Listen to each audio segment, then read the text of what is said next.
What actually happens when I get sick, or when due to external circumstances I can't start studying in the US, or I can't continue or finish my studies?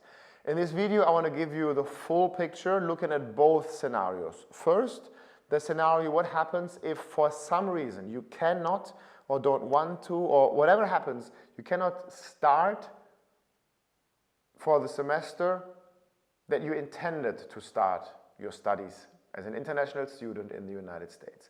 And then second scenario, what if you started and then something comes up? External circumstances, something happens in this world, something happens in your family, whatever, that doesn't allow you to finish. Let's look at scenario number one first. Scenario number one is a little bit, well, I guess there are two reasons why scenario number one happens that you can't start.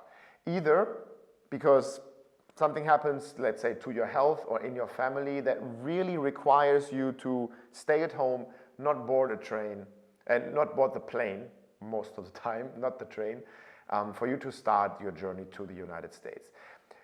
If you are really close to it, to actually starting, and let's say you have your admission letter in hand and you have your scholarship, what you can always do is communicate to us, university, to do what's called a deferral. Meaning you freeze your scholarship and acceptance letter and you just use it for the next semester. Usually this is possible without any logistical nor financial obstacles. You can defer if you communicate it early enough or if you have a good reason not to go and start your studies in the US. However, if you've made it that far, I hope there's no reason why making it all the way to the finish line, about to study in the US and then cancel it entirely. That's very rare, right? Why would you have done the entire, why would you have gone all the way and then stopped right there? Again, pausing, deferring might happen, but then hopefully everything goes smoothly in maybe 1 or 2 semesters after you initially decided to start, which brings me to the second scenario. What happens if you can't just defer, you can't just put your studies on pause, but you actually have to drop out for whatever reason?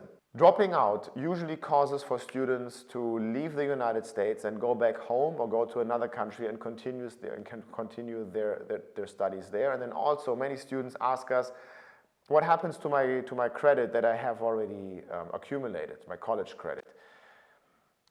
Rule of thumb here, right? The rule of thumb is that 80% of your college credits can be transferred to that other university, 20% cannot. What that means, because we're talking about a percentage here, that the net amount of classes, when you drop out just before you finish your bachelor's degree, maybe after your 3rd year, for example, or just before you wrap up your master's degree, those classes will be more. Those 20% that can't be transferred back home, for example, will be more classes. So if you feel like something is really not working out, worst case, we don't hope this for you, but you're in a situation where you started studying in the US and you know you can't finish, transfer or drop out early so that the 20% of classes that don't make it are less, so that it's less painful. If you find yourself into one of these two situations now and you need professional help, feel free to reach out. Reach out directly via the free consultation link under this video. We're happy to take our time and speak to you on the phone, get to know you and see whether we can help you out. Or you can also use the commenting function that YouTube has under this video. We're happy to get back to you. Usually within 48 or 24 hours, my team and I are committed enough on this channel to help you in whatever situation you find yourself stuck in. If you liked this video in general, give it a thumbs up and subscribe to this channel for more content. This channel is there for you to help you as an international student make your dream to study in the United States come true, and we hope to hear from you soon. Bye.